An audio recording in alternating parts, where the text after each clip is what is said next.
found that there's a couple of metaprogramming techniques in C++ that are kind of good for using in a lot of spots.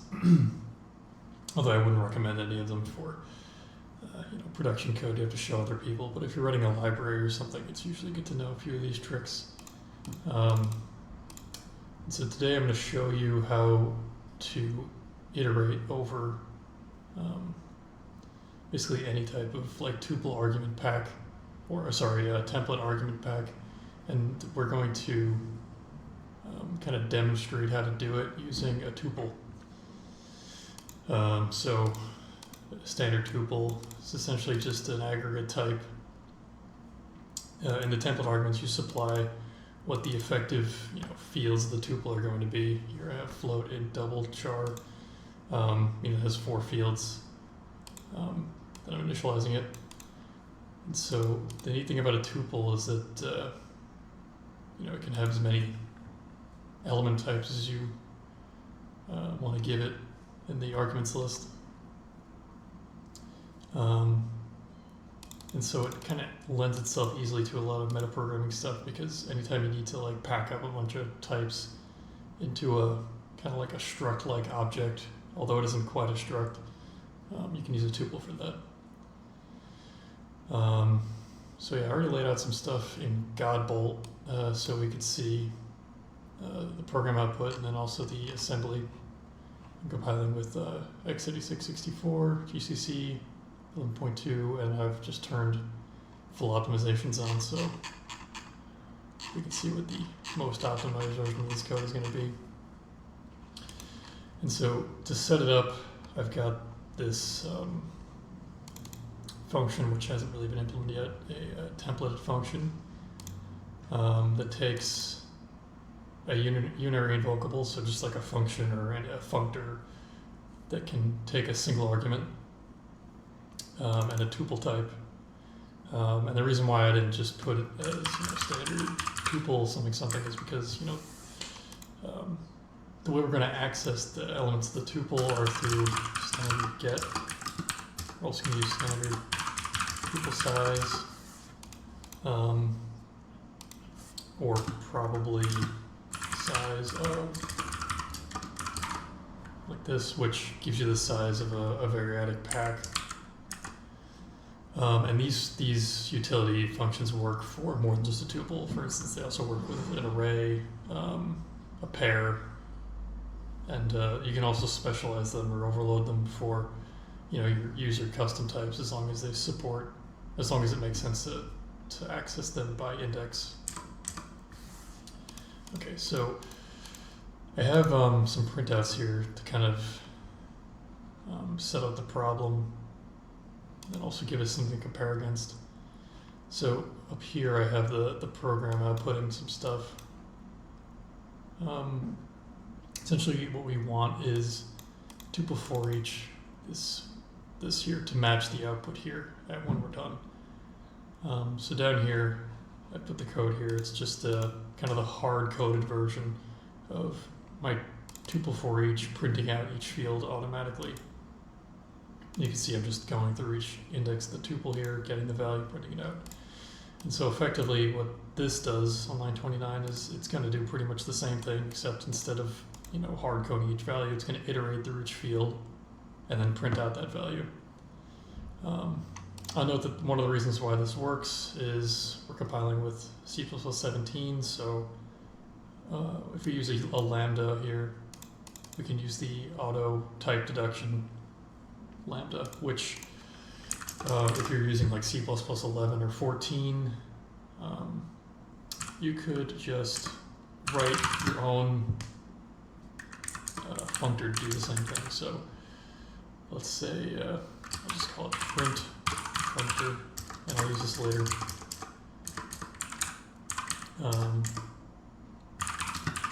Just give it an operator like this. We want it to deduce the type that we're passing in. So we're using it like this. We use perfect forwarding. Qualified. Standard forward T value like this. just so it matches our lambda, we're going to put a new line at the end of it here. I'll call this field as well, why not? So if I want to use this in place of the lambda I have here, I would just do this. It's effectively the same thing, but for now we use the lambda. Whoops, I meant to do this. Yep. So in order to make this an invocable functor, we need to overload we need to implement a parentheses operator. But for now, let's just comment this out and then go on to implementing tuple for each. Okay, so the easiest way to do this I've found in C++17 is to use a combination of a utility that the standard library provides called index sequence.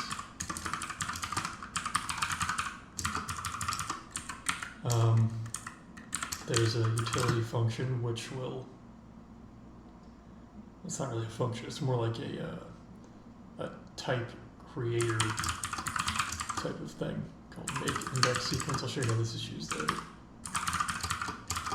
Actually, we'll go over it now. So make index sequence is going to make one of these index sequences. Let's say we pass in like 4 to it, like this. It's going to result in a type that looks like this. So an index sequence is really just like a compile time.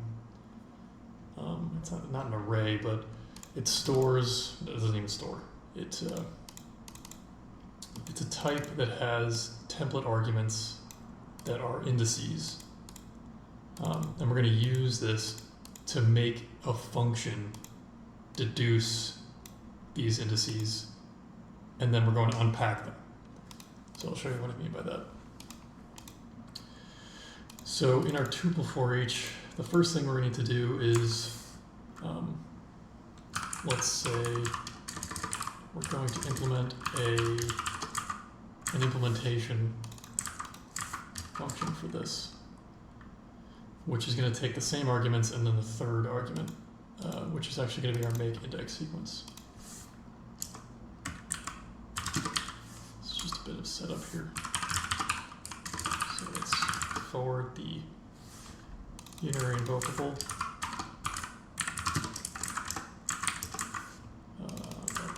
Tuple, and then lastly, we're going to call make index sequence here, like this, for n. Okay, and so there's a lot left unimplemented here, but I'm going to go over it as I implement the actual detailed tuple for each as well. Okay, so first things first, we need to know the size of this tuple in order to create an index sequence to unpack. So the easiest way to do that is use the tuple size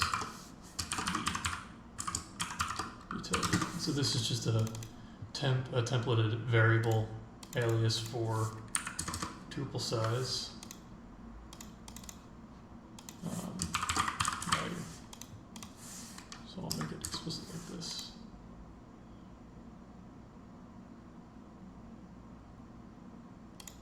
Okay, so actually a little bit more problem here. It's the compiler's warning us. So tuple t, we're using a forwarding reference so that we can perfectly forward it to this implementation function. So tuple t isn't actually like a bare tuple type. It can be passed in as a reference, a const reference, doesn't matter. So we need to clean up the type. So let's make a type alias clean tuple t, and we'll do remove reference t like this.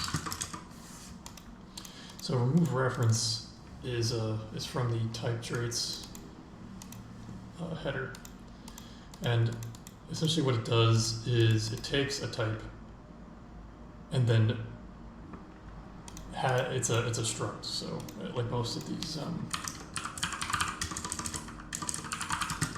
type traits things. So let's kind of make our own version just to kind of exemplify what it does. And I won't go through all the different permutations specializations, then it has to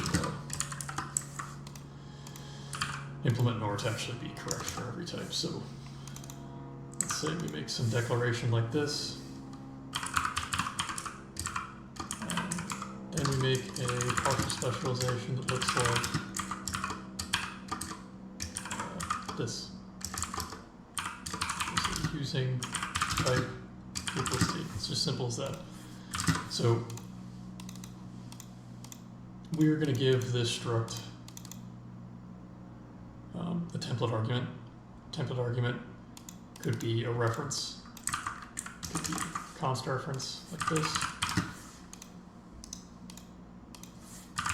And all it's going to do is remove the reference part. So remove reference t, I'll make a different name for my version. It's just a templated using alias that looks like this.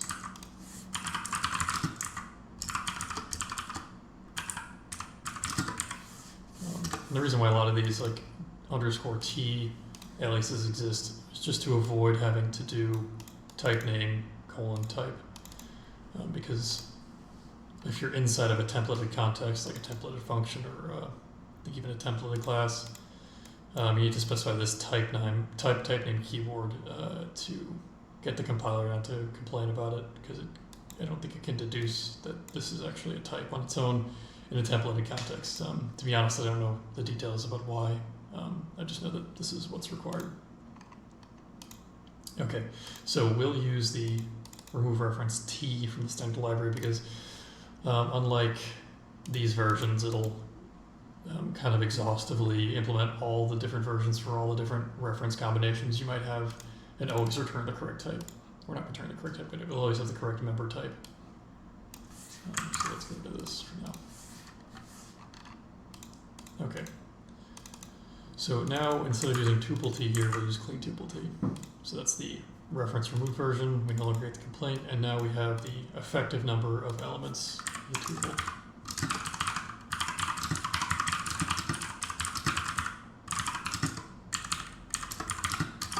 Tuple type without reference. Okay. So here's where the index sequence stuff comes in. Typically in like libraries, we'll have template libraries like this. We'll have kind of the user-facing function, and then all of the implementation details wrapped up in another namespace, usually called detail for obvious reasons. So we have a function that looks a lot like our user-facing version, but we need to add one more argument to it. So that's going to be a variadic pack of indices.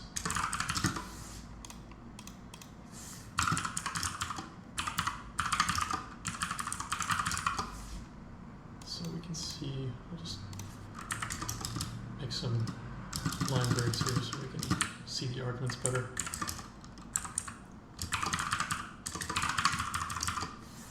We're going to add this third index sequence argument. Just give it like a underscore dummy character, though we don't need to actually. Okay. And the purpose of this, as I mentioned before, is we're going to pass in an index sequence, the type of which is going to be generated automatically by this make index sequence type utility. And when we pass an index sequence in, the indices, the template arguments, are going to be deduced by this function. And now we have this nice pack of indices here. So set indices is going to be equal to 0, 1, 2, 3, all the way out to n minus 1.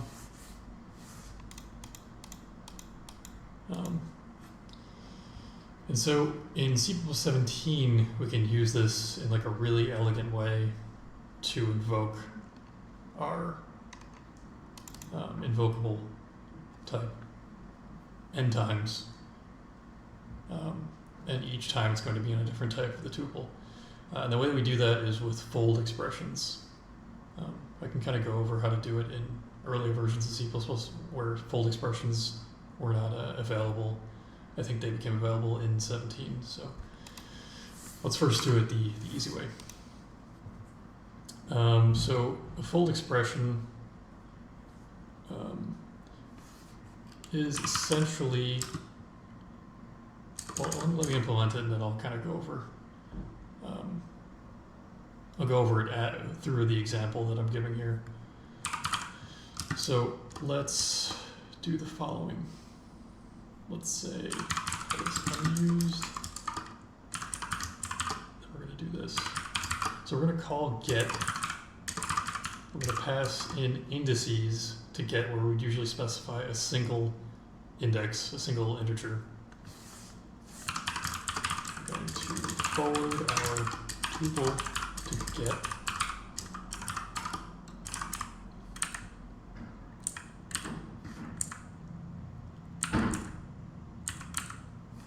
And then we're going to use the comma operator here. And this is where the fold expression comes into play. So let's create another set of parentheses. Okay, so I'll just type out the rest and then explain how this works.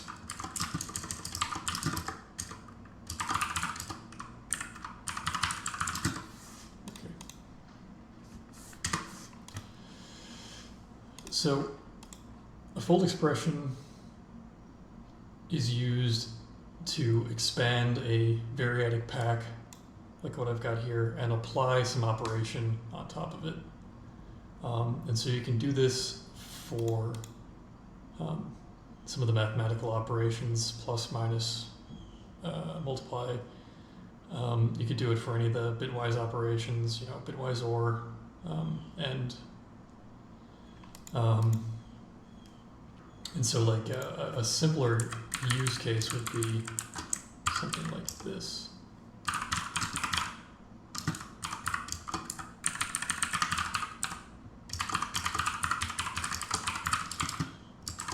You can take the pack of indices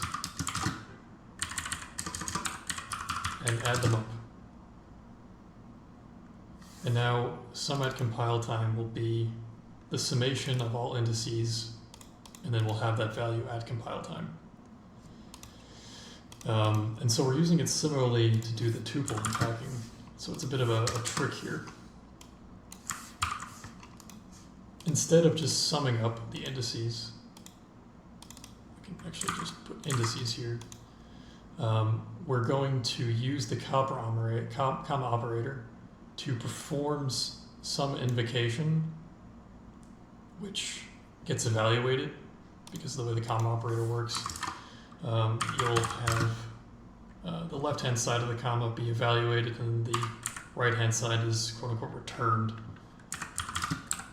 So what we're doing here is we're using the evaluation side to get a value from the tuple, and then what we're going to do is pass that to our invocable function, like this.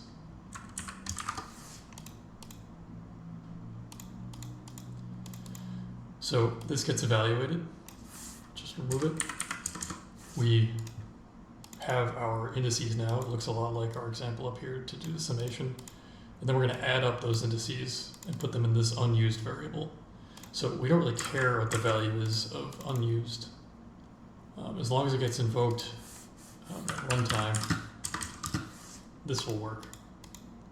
So we evaluated for every index too. So this is what's actually going to run the function over each tuple element. And then I'm using void here to force the compiler not to optimize it away, which I don't think it will anyway. Okay. And that's pretty much it. So now we can look at the output here. You can see that it's the exact same as our hard-coded output. And even better than that, I want to demonstrate that the assembly for both is going to be the exact same. Or it should be the exact same. So let's look at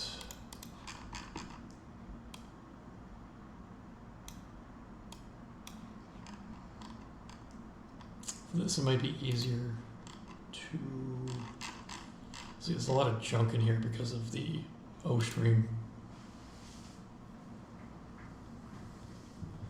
So maybe we can change this a bit so that we can see it more clearly.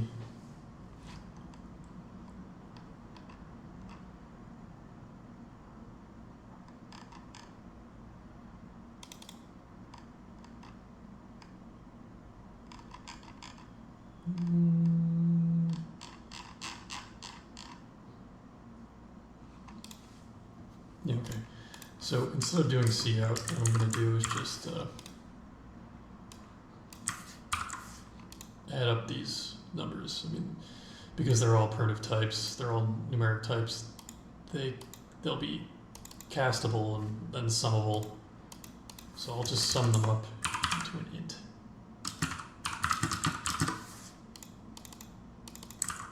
So I'll capture this by reference, and I will add them up, and I will return the value. Okay, so we see that the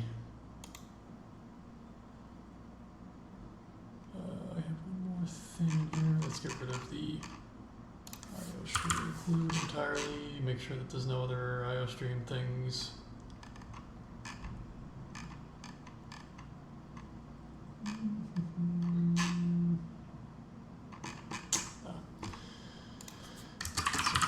C standard int. So we can get size t.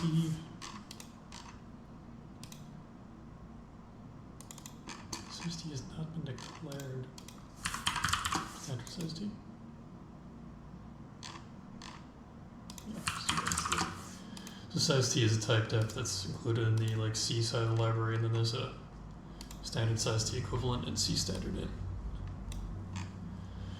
Okay, so we see that the assembly is just a single line. It's able to evaluate this entire thing at compile time, sum up all the numbers, and return them. So we can try to force it not to do this, but I think for now this is fine. Okay, so let's look at what the equivalent hard-coded version would be.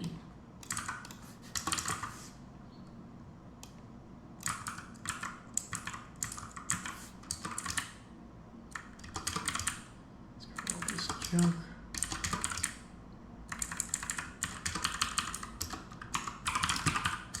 Other sum. This, and we'll just add up these values.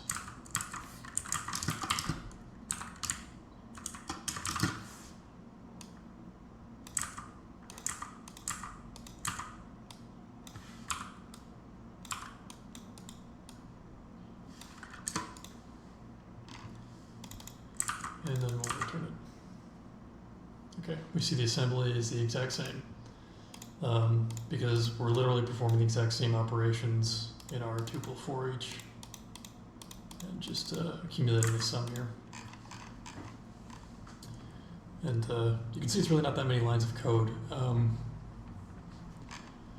So the trick here, the main trick here, is this index sequence expansion. And this is an alternative for kind of the older approach to this problem, which would have involved some kind of compile time template metaprogramming recursion. So on older versions of C++, the older standard libraries, you don't have index sequence. So I think this was also introduced in C++ 17. But you can easily implement your own. So it's like, I'm going to explain maybe two different ways of going about this, one of which is just to implement your own index sequence. So let's do that. I'm gonna get rid of some of this stuff. I'll leave it actually. Let's also put this in the detail namespace. Okay, so we're gonna need struct index sequence. This is going to take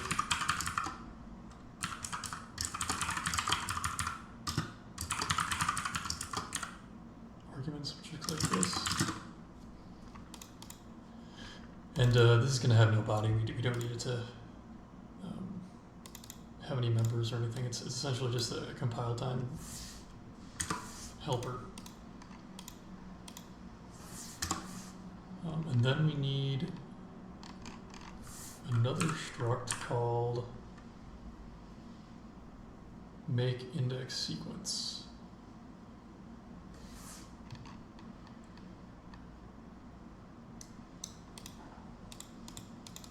So a peculiar thing about make index sequence is it's essentially just an alias. So an easy way we can get this to work would be like this.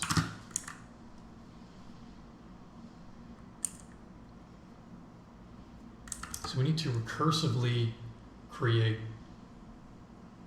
a list of indices given a number. So given a number n. And a way we can do that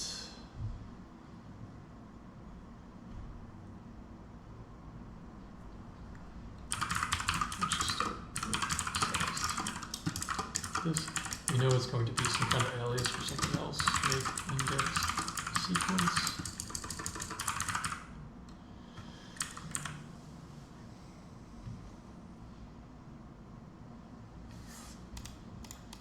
And it's going to create this index pack somehow. Don't quite know how yet. So let's first look at a way to create this list of indices. So we want one that's ordered from 0 to n-1.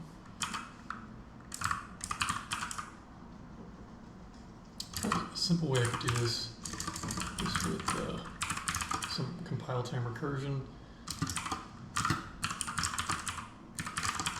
Let's provide 2 template arguments like this. Generate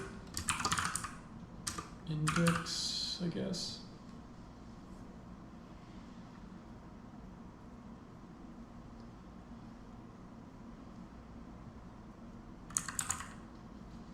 And I guess make a third argument called index pack like this. Now that I'm on the spot, I don't exactly know how I'm going to do this, but I kind of have a vague idea.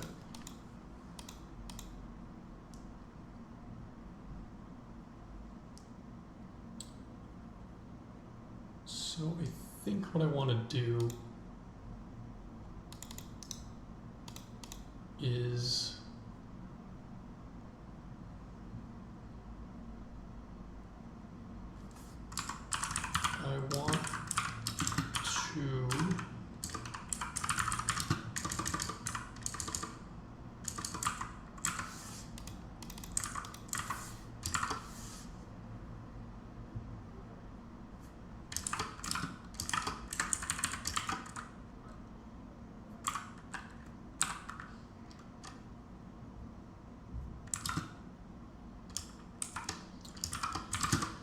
I want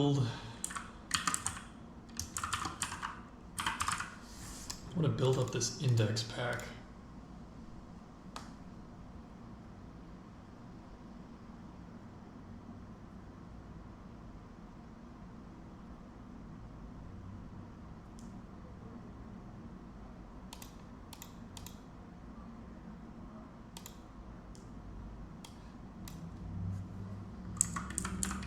example of what we need is a forward declaration here.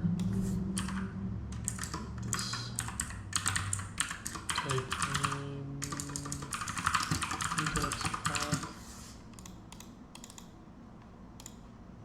Just call it sequence.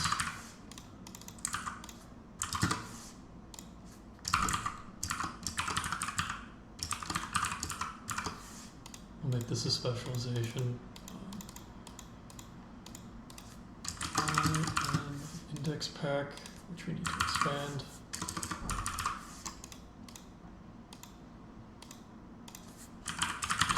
Here.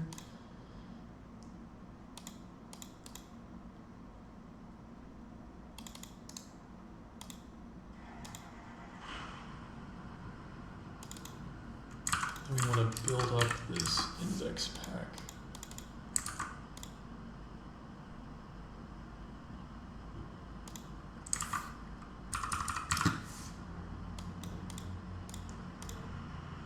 Will this work?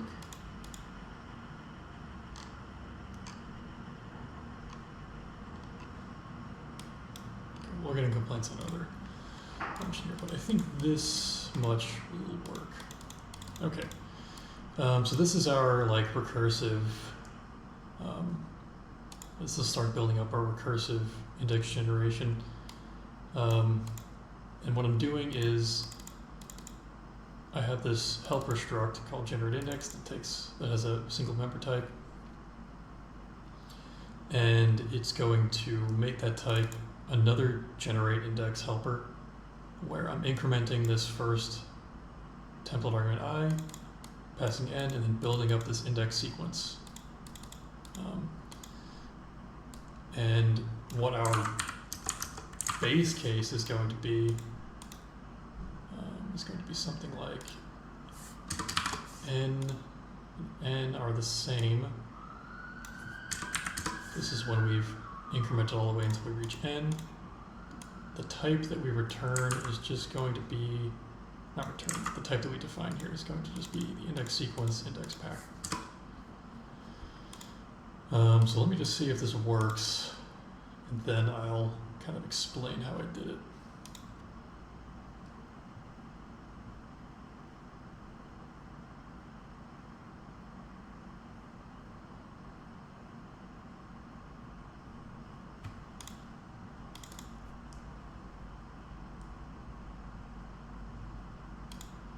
Will this even work?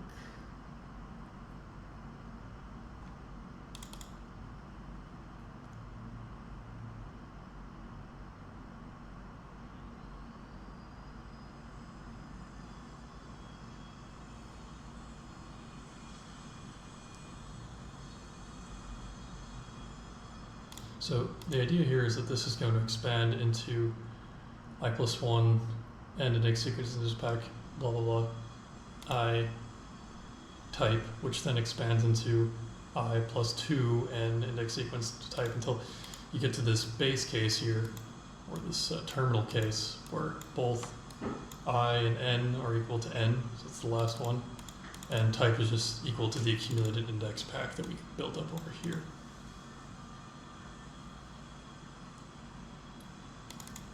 But in this case here, we don't already know this. So I guess what we could do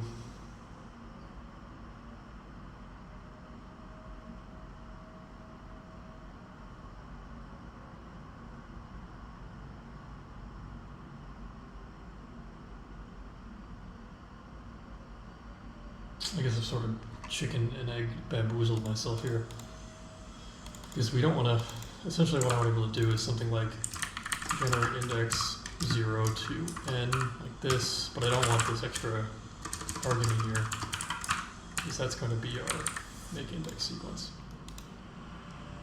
Maybe I've just completely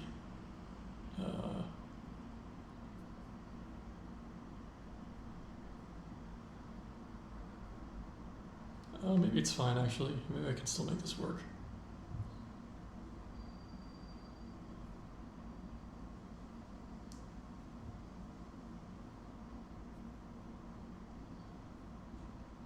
Yeah, so what if I just did the following?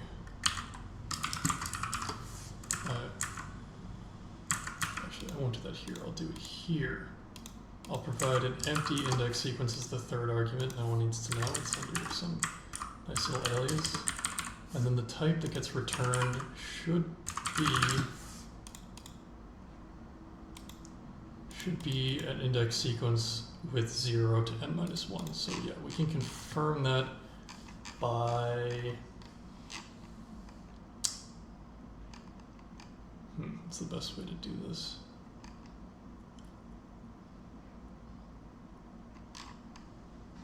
Well, I guess just trying to make our tuple for each work. So yeah, let's do that. Let's get rid of this. I'll call these my index sequence and we'll put them in their a namespace. So I'll call this pool detail or something. It's already in detail. So I'll do detail like index sequence like this, and then this is already in the detail namespace, so we don't need it. And we should look at that, everything compiles again. So that ended up working out. So this is the kind of messed up, probably worse in the few ways version of make index sequence, so our hand rolled version. And now we could use tuple for each like this in, well, not quite yet, but we can almost use this in C++ 11. Whereas before, the first time we could only use it in C++ 17. The last remaining bit to make this work in C++ 11 is getting rid of the fold expression. So I can't quite remember, but I think there's actually a well-known trick that you can do with initialization lists to model this. So for that, I'll change this here. Let's comment it out. This says C++ 17 only.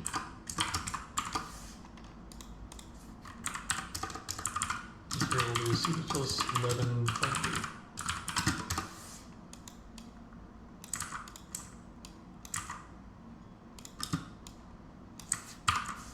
Comment this back in. Okay, and so what we're going to get is something that looks a lot like what we had before, which is now it's going to be, we're going to use the initialization list brackets like this. And essentially what we're going to try to build up is like an array of garbage values, which will then just get optimized away. So we're going to again use the comma operator like this, except we're just going to expand this into an initialization list. This looks good so far. And then instead of summing it up, we'll just use auto to deduce the type of the initializer list. And so what this will result in is, in the same way that it did before, it'll use the comma operator to evaluate the left-hand side. That'll invoke our unary invocable function with a tuple element. That'll get discarded, and then it will return an index, which we'll then put in our initializer list. We expand it using the periodic expansion keyword or operator, whatever you want to call it. And then we will store that in some automatically deduced variable with automatically deduced type here, and then use the same unused trick so it doesn't get optimized away. So the result here will look something like this. Whereas before, this is equal to just the sum of those indices. I don't know, sum of indices.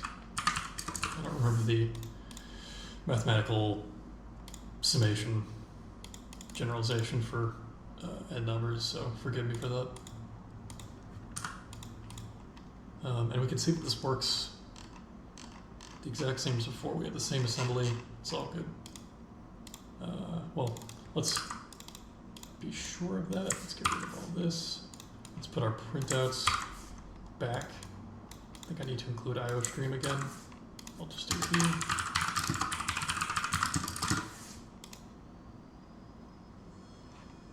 Yes. Okay.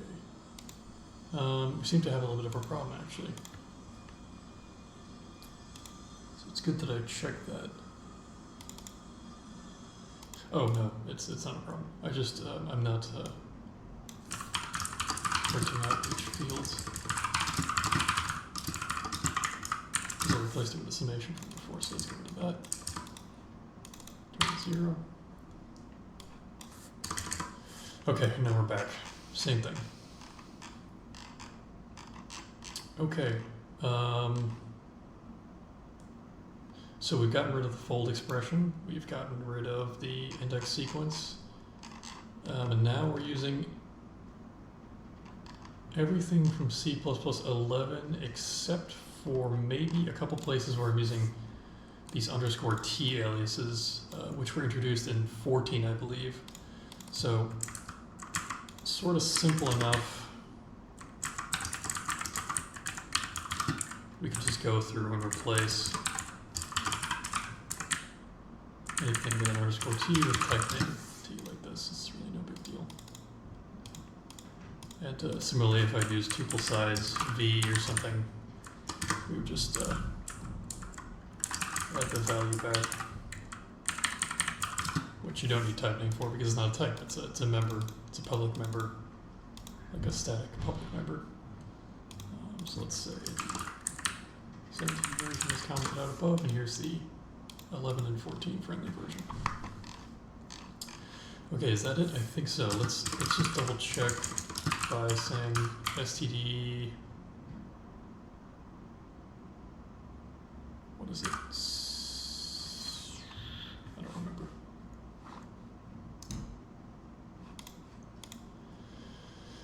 Std C11.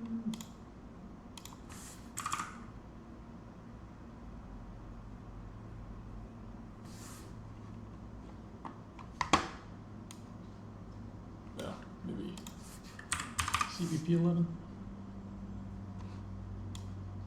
Awesome. It will let us know. CVP11. So what else is wrong here? Yeah, the tuple invocable. There is no auto deduction here in C++ 11 and 14, so we will use the functor that we defined.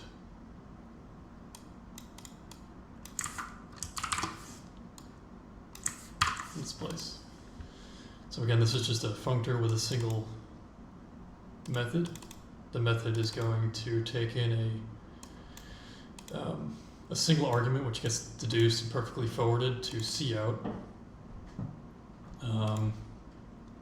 And this is kind of effectively the same thing as a lambda with an automatically deduced argument type. So there's some other stuff that's wrong with this, though I don't think it's anything major. I think maybe it's just because I didn't include this and then I use cout. Yeah, that should be it. Okay, so now we have the C++ 11 compatible version of our tuple for each. So what do we need to remove? Again, it was re-refer. I spelled that absolutely wrong, but you remember what we were doing, I guess. So what do we need to do? We needed to implement our own index sequence, which was added to the type traits library in C++ 17. And then we implemented that using some compile time recursion to build up an index pack. And then we made our own make index sequence, which is just an alias for that we don't have to supply all these arguments, just pass in a single number. And then that gives us a type index sequence, which we can then deduce. And really the most important part is that we get these tuple arguments, or not tuple arguments, index sequence arguments that can then be deduced in a function. I guess I kind of went on this rant assuming that everyone who's listening, probably no one, understands that a templated function can automatically deduce templated argument types. That's kind of the backbone behind how I can do these perfect forwarding references and how I can deduce the index pack from an index sequence, which we're then using to unroll our tuple. And there's kind of like a third, more direct method we can go about doing this, which I might not get to today, which instead of creating the pack of indices and then using that to unroll our tuple, we could just do it more directly, right? We could make a helper struct which instead of building up the index pack, just steps through the tuple using this index I, and then invokes a function. Although it's probably going to look a bit uglier. I think this is probably the most elegant way to do it. And really the only difference between C++ 11 and 17 in this context is that you need to implement stuff yourself. But as you can see, it's not that many lines of code. I think it's probably one of the more understandable compile time tricks.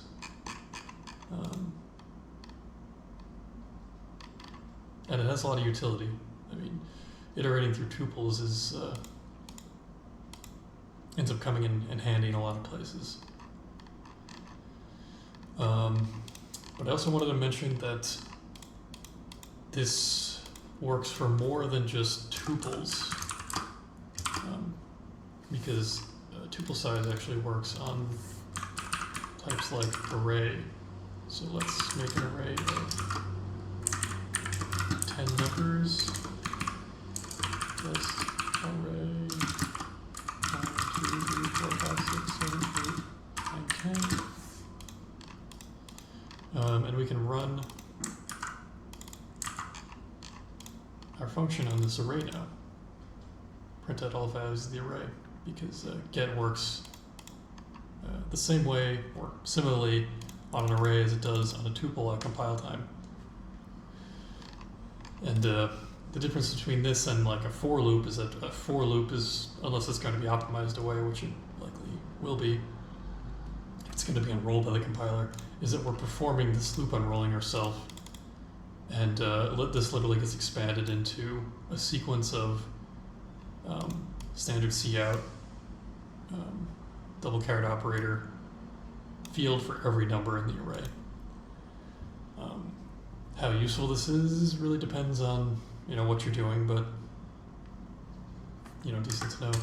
And obviously the last kind of mini example that I wanted to show was it's the same way for a standard pair, because that also supports get and tuple size. So let's do float demo test pair.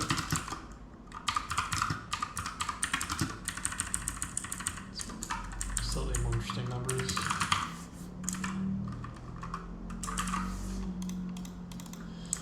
Pass test pair here, and we will see that it prints out both our floating point number and our double. Same thing. And so if you wanted to create your own type that could work with this, let's think of like a really simple example. So let's say I made a struct called my struct.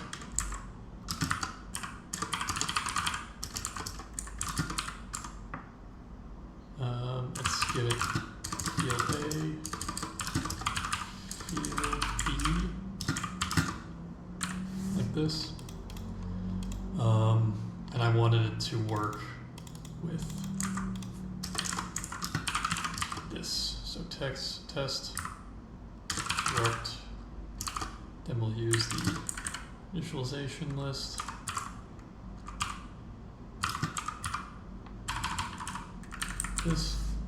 We want this to be able to work with tuple for each. Obviously it's going to fail now because we don't have a tuple size for our myStruct. A tuple size is a struct essentially, and you need to specialize or partially specialize in the types you want to return a value for. So let's do it for our type. So we have to do it in the namespace std. This. We will implement a specialization for tuple size, type name. Well, we actually don't need that. Tuple size struct. And we need to, let's do it the way that the standard library probably does it. So this, the straightforward way is just do static constant expression size t value equals 2. We have 2 fields. It'll just be hard coded. But the way the standard library does it is with this integral constant helper.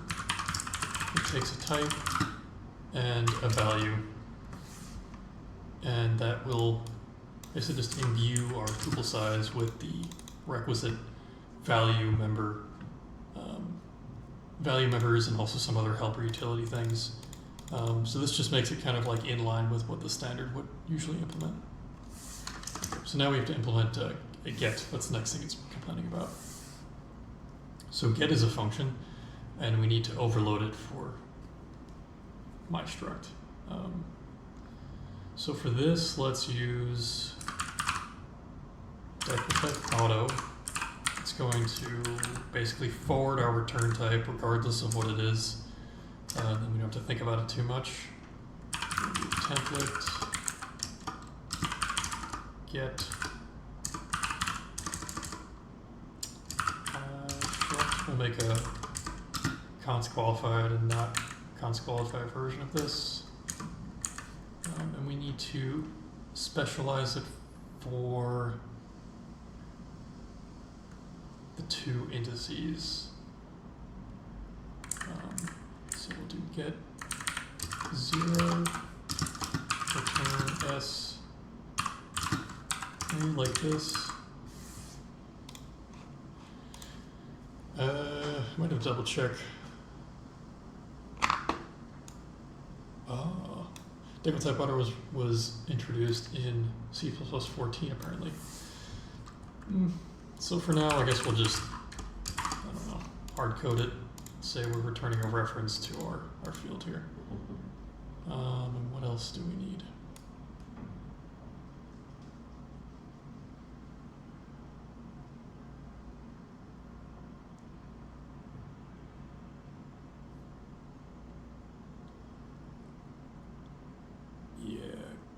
Get is possibly more complicated than this, but this is a decent start at least. And I say possibly because I'm not sure. I'm just assuming that it takes a single template argument. Well, it takes the declaration takes a single template argument, I'm assuming. And anything else type-wise in our arguments list is going to be deduced, I guess. So we can make the const qualified versions as well, which generally it's going to look like this, but template ID does not match any template declaration. Okay, so get must take some other arguments, template arguments, I should say.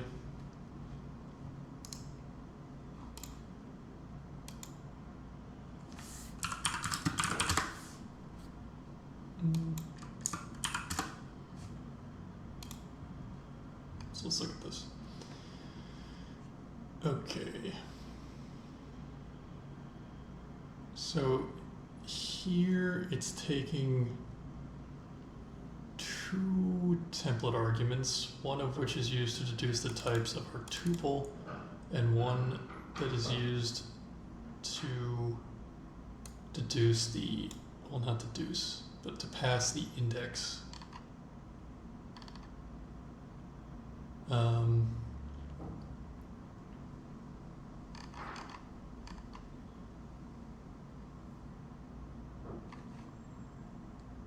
So we're not specializing. Okay. So we're not specializing this function. You don't specialize. You can fully specialize functions in some cases, but here we're not. We can declare first the unspecialized version. But the deducing our output type is going to be tough in C++ 11, which is what we want to achieve here. I'm not sure if auto exists by itself in C++ 11. No, I guess not. What can we do?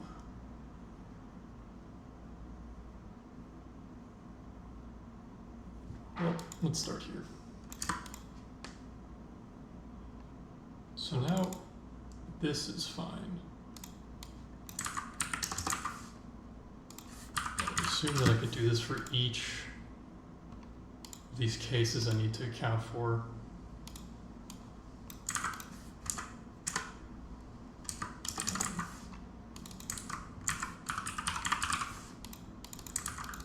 Which is rather ugly, but you know, what are you going to do?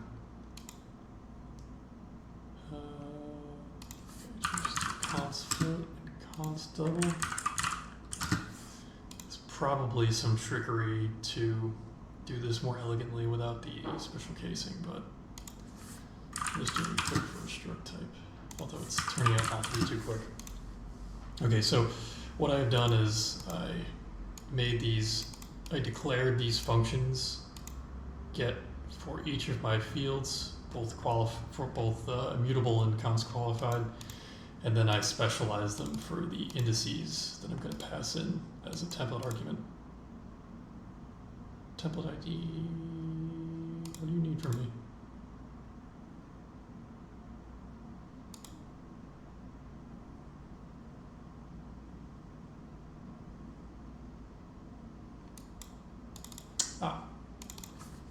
I messed these up. So double, like this. And is that fine? Did I really botch that up? Okay, so we have one to return float, one to return double, one to return const float, float reference, const double reference. Okay.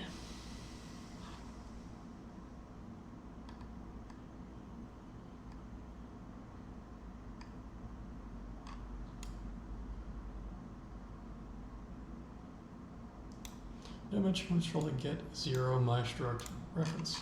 Huh. Didn't we just provide an overload for that? Maybe there's some like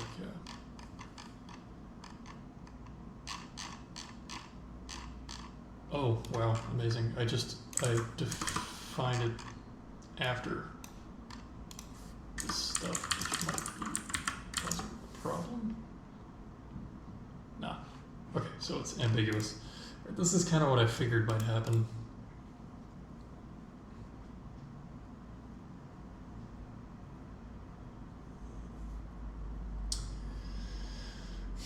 What to do?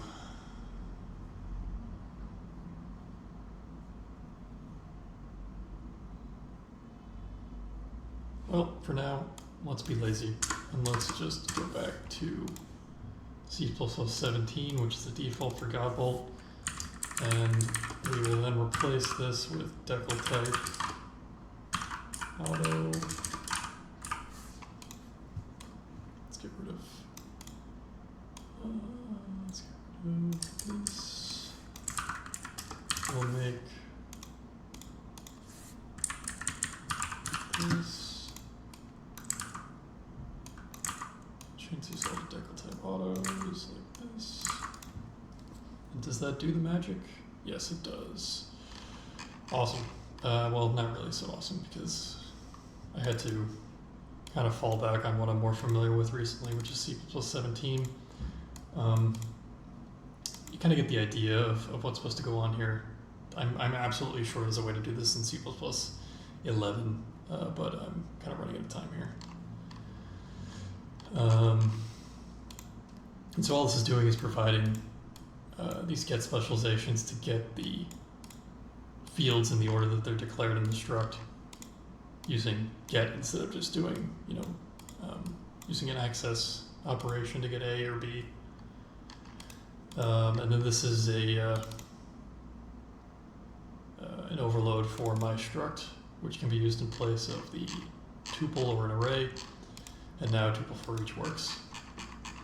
Now something that would extend this even further, and frankly I have no idea how it works, I was going to look into it maybe on the weekend, is there's a library called PFR. I think it's recently been added to Boost, which can automatically take a struct. Like I can see how it works in like C++17, if you maybe like use some automatic code generation to mess with the structured bindings feature that was added. You could pretty easily just take a struct, unpack it with a structured binding, and then pack it into a tuple, and just define that for like a million different cases where you have like 1 field, 2 field, 3 field, etc. But essentially what it does is you can give it a struct. So I think the function's called PFR make tuple like this. And it will return a tuple of float and double with the same values. It's pretty neat. And obviously, if we could use something like this, then we could extend our tuple for each to iterate over every field of a struct. I mean, isn't that kind of cool? It's kind of like a really bare bones reflection system at that point.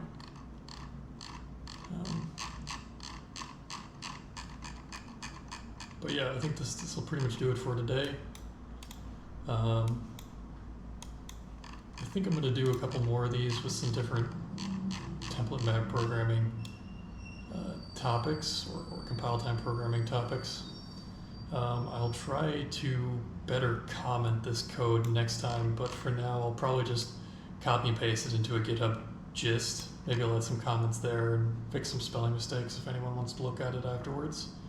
And then I'll post the link on Twitch. I don't have a Discord or anything because I don't have any followers, so that's how it's going to be for now.